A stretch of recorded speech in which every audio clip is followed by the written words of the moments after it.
it was the last minute. I had written a script for this PSA, and I was like, you know what, we got to give something to the people to be able to protect themselves in the meantime if the government still delays on getting this stuff out of the water. And if they do delay, but we've notified the people on what they can use naturally to actually detoxify their bodies from fluoride and protect it from ongoing exposure, then we've kind of fixed the problem in a way, or at least halfway. And my take on that was, if we get 10 million people who find out about fluoride and start protecting themselves from it, and they get it out of their body, well, we know that means their pineal glands will start functioning. Right. And if that's our connection to the spiritual realm and spiritual, who we really are and our true essence, then we need to be connected to that. So we know that fluoride calcifies that gland and prevents it from working. And I liken that to a rabbit ears on the television. I mean, we used to have rabbit ears on televisions, and when the rabbit ears were on the television, we got the signal. We could see the picture and watch the movie on television.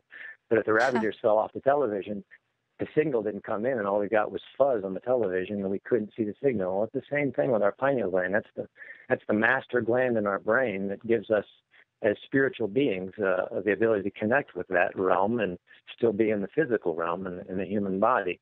So again, if it's calcified and it's not working, then we're not nearly what our potential is. We're just mere shadows of it, really.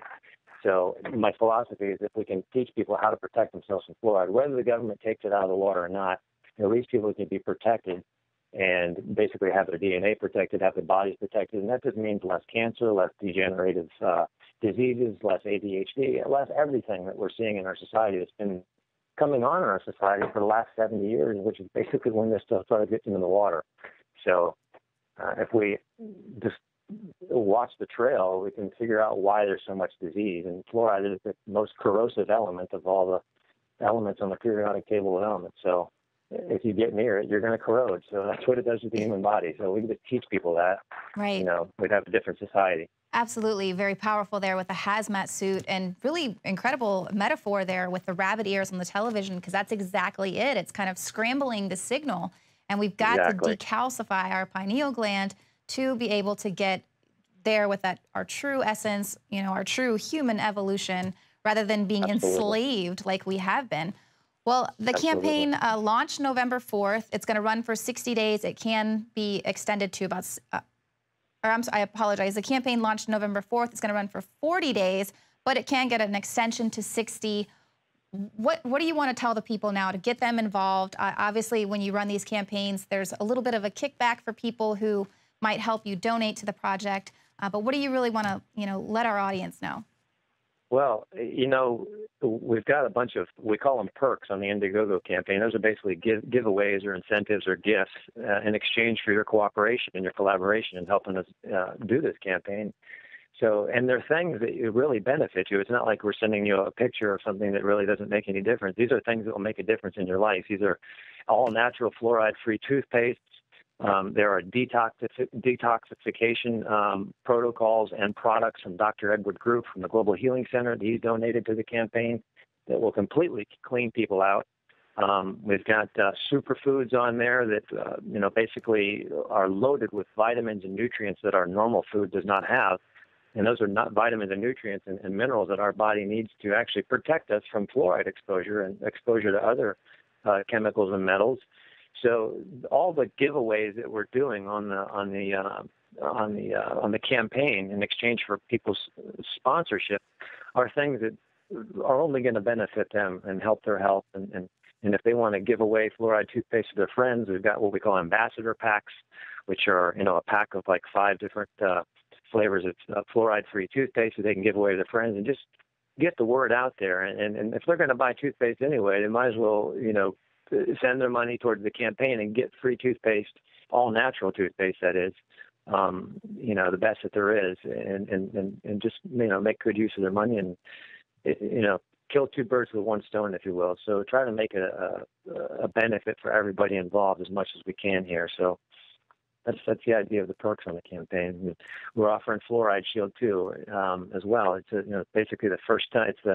It's the first line of defense. It's got everything you need to detoxify your body in there. So, for a donation, we'll send you a bottle of Fluoride Shield. and some fluoride-free toothpaste, and you're on your way. So. Yeah, it is really incredible. So either way, you're getting something out of it. And at the very least, you're helping to raise awareness, educate the public about the dangers of fluoride. And we might get that big win of actually getting fluoride out of our water. Also pretty interesting to note that I'm not sure if it's the particular fluoride-free toothpaste that you were using or giving away with this Indiegogo campaign, but it's kind of a coalition of these groups. There was another fluoride-free toothpaste maker that was donated more than $1 million to try and get labeling for GMOs. So there really is just this coalition of people who really care. People are really starting to band together and put their money for these good causes to fight the globalists, fight these people who would rather not educate themselves on the dangers of fluoride and just say, well, we've always been putting fluoride in the water. What's the big deal? What's the problem? Maybe Ed Begley Jr. in a hazmat suit will be enough to let people know that this is really dangerous. Absolutely. Some people say, well, why do I want to donate toward a campaign for Dallas or, some other city, and I don't live there? Well, the truth is we're all connected, and what you do for your fellow man is only going to come back to you. And if you help get the fluoride out of the water in one city, especially Dallas, that's just going to create a domino effect to help get it out of your city's water. So, if you can contribute to this campaign, it's only going to come back to you in the long run. So please do what you can to contribute, and we'll make sure we get all the right perks out there to you to make it all worthwhile and help you. Absolutely. Well, Ivan Estevez of the Help Get the F Out campaign to end water fluoridation, thank you so much for joining us on the show tonight, and we will definitely do everything we can here at InfoWars to support this campaign and educate the public. Well, thank you so much for doing what you guys can to get this message out there and create a victory for all of us. Thank you very much. Thank you. Well, there you go. You can go to the Indiegogo campaign, show your support, help them raise funds so that they can air this PSA during primetime television shows. Obviously, they want to start with Dallas, but that will just be the one major city. From there, it can fan out, become a national, if not global movement to help get the fluoride out of the water, help get the F out. And as always, we appreciate your support by becoming a Prison Planet TV subscriber. You can get instant access to all 18 years of content here produced by Alex Jones and crew. And of course, you can share your username and password with up to 11 people at the same time. And if you're watching us on YouTube, hit the subscribe button. Become a subscriber to the Alex Jones channel. We sure do appreciate it. It helps us run this operation.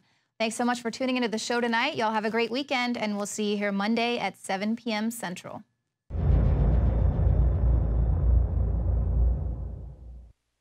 Hi, I'm Dr. Edward Group. Today I'd like to talk about the war on women.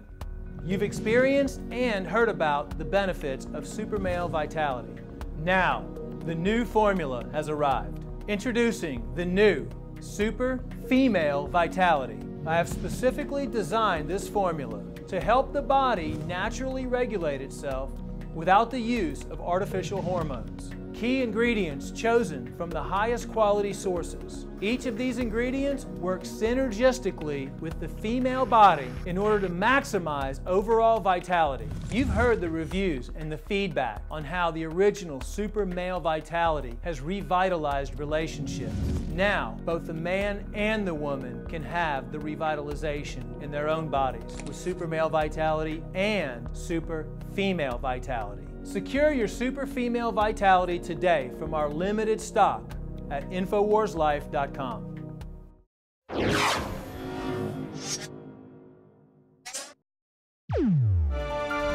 And welcome back to this Friday edition of InfoWars Nightly News. This is a special report, a special investigation to look into the supposed death back on May 2nd, 2011 of Osama bin Laden, taken out by the Navy SEALs. Now, we're going to try to go through this report as quickly as possible, but the amount of evidence proving that the official story is a contrivance, a fairy tale, is mountainous. We're going to move through it quickly here today from A to Z. First off, we're covering this obviously again because Robert O'Neill, a Navy SEAL veteran of 15 years, came out on Fox News yesterday and with the Washington Post as well and said that he indeed took out Osama bin Laden. Well, here's the problem. First off, remember Private Jessica Lynch, who supposedly took out an Iraqi column? Turned out she was hiding in the back of the vehicle. It was all a Pentagon production to try to recruit women into the military. A bunch of the members of her team that started speaking out started getting executed and dying in the U.S. and overseas. And she came out and said it was a fraud, a recruiting tactic that I was ordered to be part of in PSYOPs. Jerry Bruckheimer got involved in advising the production of it in the so-called rescue days after the Iraqis had pulled out. Pat Tillman wouldn't be a propagandist anymore. And so he was executed. He was taken out. And it came out in the Army's reports later that he was indeed murdered. And there was a highest level cover-up of that as they get rid of people that are inconvenienced. So, number one, there is a long, sordid history of this. Number two, Obama just was defeated in a big election. He needs to remind us that he took out Osama bin Laden. So that's one reason this guy pops up right on time. Now, I'm not putting down Robert O'Neill, but they know we trust Navy SEALs a lot more than Obama. Here's another problem. Two other Navy SEALs, supposedly part of the raid, who've written books and gone public, have said months ago that this story isn't true. I have interviewed family members on air.